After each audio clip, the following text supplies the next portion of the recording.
with Haiti and Myanmar as the only countries that have never done this.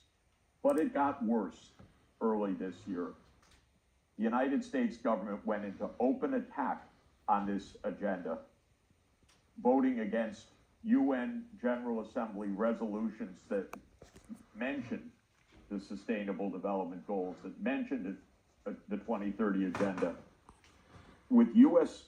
spokespeople explicitly stating that this agenda is not in America's interest. That is false. Of course it is in America's interest. It's in America's interest to be part of the world. It's in America's interest to have sustainable development. It is not in America's interest to be 44th ranked out of 167 countries with all the gifts and good fortune that this country has, that it can't even make it into the top 40 countries, for heaven's sake. But the main reason is that it's not even trying. The United States pulled out of the forthcoming Fourth Financing for Development Conference in Sevilla just in a few days from now. Here you have the country that at market exchange rates and prices is the world's largest economy, and it doesn't even want to sit down and talk with the rest of the world about how our world can achieve basic decency and sustainable development. The U.S. objectively is scored at the last place in alignment with the UN Charter and with the SDGs, as you just heard. Last place. So this is a real problem, but there's very good news. No other country has followed the U.S. as the U.S. walked out the door on global cooperation. Every other country has stayed in this process. And I hope that even with all of the arm twisting and power and threats that the United States makes to other countries, that they will not buckle to such pressure. Because these goals were adopted for a reason. They're important for the world. We're at a very fragile time in the world. We're at a fragile time in climate where things are running out of control. We're at a fragile time in our ecosystems where basic questions of food security and water security are in front of just about every part of the world. We're in a fragile time on nuclear arms, as we know all too well just in recent days. And if we go it alone, threats, abandoning the UN, not paying dues, it's an extraordinary danger. And one country is on that track right now, my own, I'm sad, very sad to say, but maybe the rest of the world at least should understand, and I think is understanding, that won't work. That will drive us right over the abyss. Now, there's another basic theme that I think is extremely relevant, is war and militarization.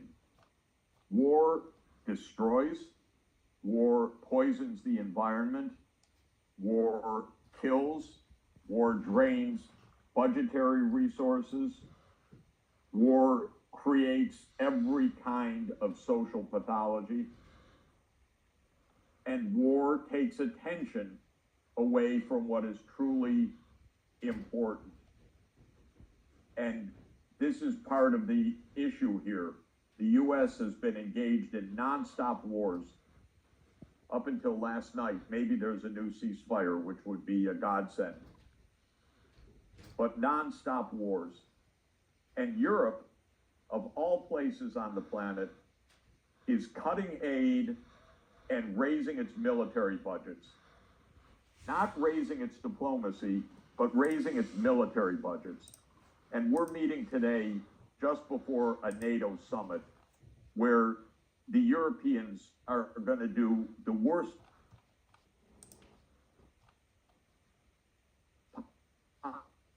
possible thing because Donald Trump has told them to raise their military budget. This is absolutely destructive of Europe's interests and the world's interests.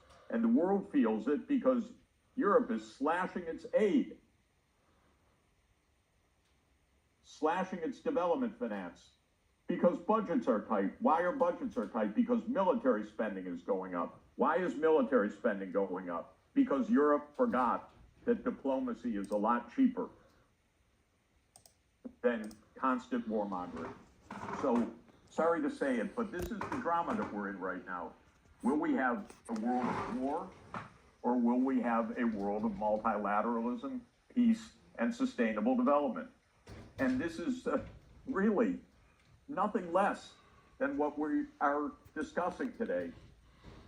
Now, if you look at what's actually happening on the ground, the great progress of countries like Benin, or like Kyrgyzstan, or like India, or China, we see that we're living in an age when these goals are absolutely achievable if the resources are put behind them. We're not in a time when we're scratching our heads saying, what should we do? We know what should be done. We understand now, and thanks to China and its relentless reduction of costs of alternative energy sources, we have within reach a completely financeable, low-carbon economy of the future. Low-cost solar, low-cost wind, low-cost electric vehicles. And hats off to China for helping to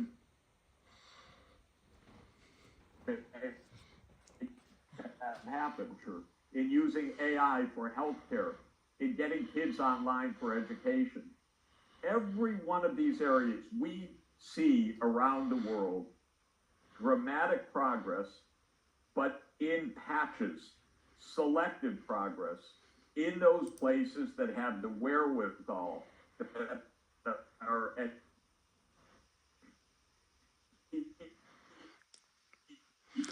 هذا تقرير التقدم في التنمية المستدامة من أشهر التقارير اللي بتابع التنمية المستدامة وتطورها، وكان من ضمن المتحدثين رئيس الفريق دكتور جيفري، وبتحدث عن بعض الألم اللي موجود من عدم اهتمام الولايات المتحدة بأهداف التنمية المستدامة، وأنه ليست من أولويات الولايات المتحدة، وأنه المصاريف التي تنفق والنفقات على الحروب والتسليح كبيرة جدا، ولا يهتم بالتنمية إنما أكثر بالتسليح بما فيها أوروبا. فهذا الدكتور جيفري من أشهر الأساتذة الاقتصاد والمختصين في التنمية المستدامة، ومن الأستاذ في جامعة كولومبيا، وأيضا عدة نشاطات في الأمم المتحدة. أيضا هذه الفريق اللي اشتغل على التقرير الكبير صراحة. هذه الرانك للدول بالتقرير زي ما احنا شايفين هون، بحط الدول رقم 1 من الأعلى للأدنى. مثلا هو الولايات المتحدة 44، الدول الأخرى أيضا تتطور. هناك بعض الدول العربية، الأردن 71، الجزائر 79. فهذه الدول المتنوعة: السعودية 105، العراق 113، الكويت 118.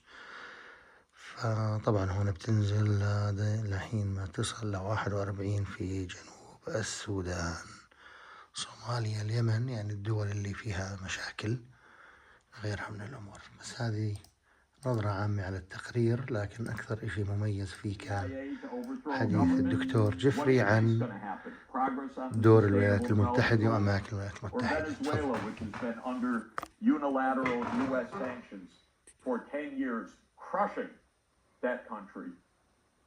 How could there be progress on the Sustainable Development Goals? So, sorry to rant a little bit, but I just want to read a little bit below the numbers or beneath the numbers or with the numbers. This report is giving us a very, very, very clear message. The clear message is there's lots of progress, but it is uneven, it is patchy, it depends on peace, it depends on political leadership, it depends on regional cooperation. There's nothing pessimistic in this report, but it's telling us we have choices to make. The most fundamental is between war and peace, because peace is the predicate for sustainable development. And when it comes to sustainable development, the choice is between countries going their own way, like the United States, walking out of the UN system,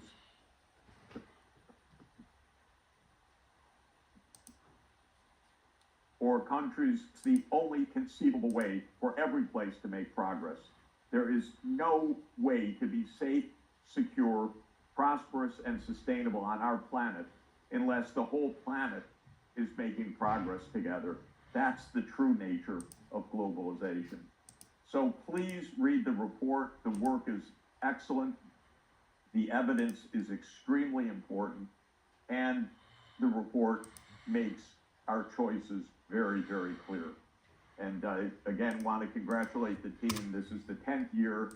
It's better and better. The quality of the work is astounding. And so congratulations to all of the people who produced this wonderful report. Thank you very much. And back to you, Gail. Thank you so much, Jeff. And I know you need to